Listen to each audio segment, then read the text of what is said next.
देखेंगे सिंप्लीफाई, ये है डिस्ट्रीब्यूटिव प्रॉपर्टी। हाँ, आप जानते हैं distributive property of multiplication over addition.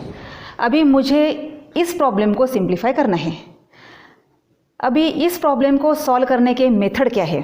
जैसे आप जूनियर क्लासेस में पढ़ चुके हैं कि सबसे पहले मल्टीप्लिकेशन करना, तो सबसे पहले आप इसका मल्टीप्लिकेशन करेंगे, देन इसका मल्टीप्लिकेशन करेंगे और जो आंसर आएगा उनकी एडिशन करेंगे। लेकिन उससे भी इजी वे है, उतना करने की ज़रूरत ही नहीं है, क्योंकि उसमें क्या होता है, बहुत टाइम कंज्यूमिंग प्रॉब्लम है और बहुत कॉम्प्लिकेटेड प्रॉब्लम होगा वो। तो मैं क्या करूँगी, ये जो प्रॉपर्टी है इसका यूज़ करके भी मैं इस प्रॉब्लम को सॉल्व कर सकती हूँ। तो एक्चुअली ये प्रॉब्लम देखिए 126 इंटू 55 है एंड 126 इंटू 45 है। तो सबसे पहले ये दोनों को ब्रैकेट लगा दीजिए, नहीं लगाएंगे तो भी चलेगा, ठीक है। अब देखिए ये फर्स्ट ग्रुप, ये सेकंड ग्रुप, उसको ग्रुप ही मान लीजिए। अभी इसमें एक नंबर कॉमन है, कॉमन आपको दिख रहा है। कौन सा नंबर कॉमन है? देखिए ये 126 126। तो अब आप एक काम करेंगे, ये जो कॉमन नंबर है उसको हम एक ही बार बाहर निकालेंगे। ऐसे हम क्यों कर रहे हैं? अब देखिए ये जो एग्जाम्पल है ये आपको डिस्ट्रीब्यूटिव प्रॉपर्टी जैसे ही दिख रहा है। उसकी देखिए right hand side a into B plus A into C, यहाँ देखिए a कॉमन है ना, a कॉमन। यहाँ देखिए प्रॉब्लम 126 इंटू 55 126 इंटू 45 है ना, सेम है ना, देखिए सेम है। यानी आपका प्रॉब्लम ऐसे दिया है, इस फॉर्मेट में दिया है।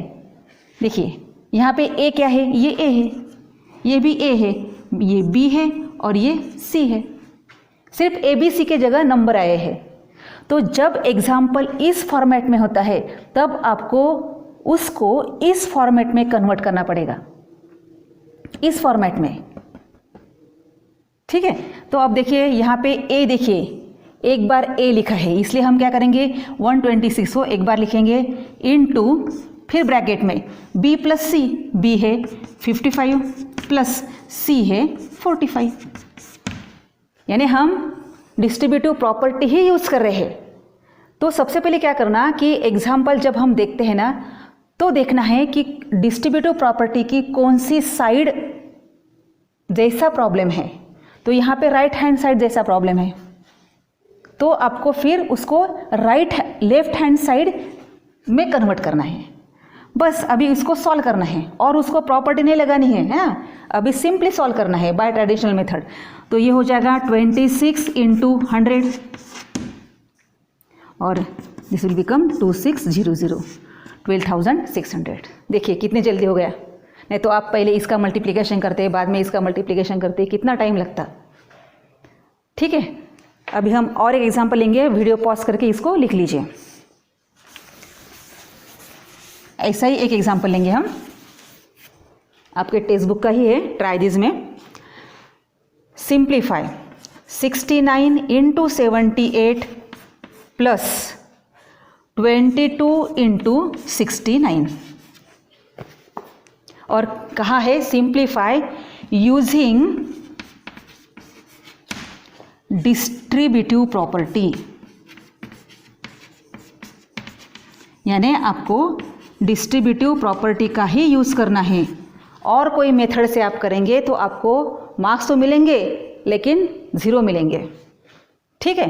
तो अब डिस्ट्रीब्यूटिव प्रॉपर्टी को याद कीजिए, इसको एकदम बिल्कुल याद करना है आपको, और एग्जाम्पल देखते ही आपको पता होना चाहिए कि डिस्ट्रीब्यूटिव प्रॉपर्टी का लेफ्ट हैंड साइड जैसा प्रॉब्लम है या राइट हैंड साइड जैसा प्रॉब्लम है।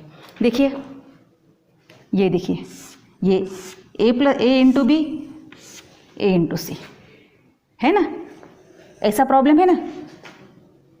अभी यहाँ देखिए, यहाँ 69 इस साइड में लिखा है, होने दीजिए, क्योंकि कम्यूटेटिव प्रॉपर्टी से हम ऐसे इसको लिख सकते हैं ना, 69 इंटू 78 प्लस 69 इंटू 22। याद है commutative property of multiplication, a into b is equal to b into a, यानी we can exchange the orders of 22 and 69। तो कोई फ़र्क नहीं पड़ने वाला है, ठीक है। अब देखिए है उसके जैसा प्रॉब्लम। तो अब यहाँ पे ए क्या है, ये ए है, ये भी ए है, ये भी ए है, देखिए ये ए ये ए। बी कौन है, बी ये 78 है और सी है 22।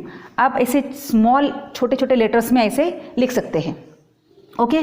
तब इक्वल टू, अभी इस साइड में दिया है एग्जाम्पल, तो हम इस साइड में कन्वर्ट करेंगे एग्जाम्पल को। तो देखिए ए इन्होंने एक ही बार लिखना है, हाँ, तो हम यहाँ पे ए एक ही बार लिखेंगे, इनटू, यहाँ इनटू है इसलिए इनटू, ब्रैकेट में बी प्लस सी, तो बी है 78 और सी है 22, तो ये हो जाएगा 69 इंटू अगेन 100, तो इस तरह से 6900। तो जब ऐसे एग्जाम्पल होता है सिंप्लीफाई यूजिंग डिस्ट्रीब्यूटिव प्रॉपर्टी, तो आपको सबसे पहले देखना है डिस्ट्रीब्यूटिव प्रॉपर्टी क्या है, उसको लिख लीजिए साइड में डिस्ट्रीब्यूटिव प्रॉपर्टी, और बाद में फिर कंपेयर कीजिए ये प्रॉब्लम जो है वो किस तरह लग रहा है, ऐसा लग रहा है कि ऐसा लग रहा है। अगर ऐसा लग रहा है तो फिर ए कौन है, जो कॉमन नंबर है वो ए है। फिर बी और सी कौन है, तो ये बी है ये सी है, ठीक है। फिर इस फॉर्म में लाना है एग्जाम्पल को, तो यहाँ पे ए लिखना पड़ेगा आपको, तो यहाँ पे ए लिखा और ए एक ही बार लिखा है, ए इनटू लिखा है इनटू, फिर ब्रैकेट में बी प्लस सी, ये बी और ये सी। फिर ब्रैकेट को सॉल्व करना है, इन्हें फिर प्रॉपर्टी नहीं लगाना, एक बार प्रॉपर्टी लगाए ना, दोबारा प्रॉपर्टी नहीं लगाना है, फिर सिंपली सॉल्व करना है। तो ये 169 और इस तरह से ये एग्जाम्पल है, ओके। ये मोस्ट इम्पॉर्टेंट प्रॉब्लम है, very very important problem, okay.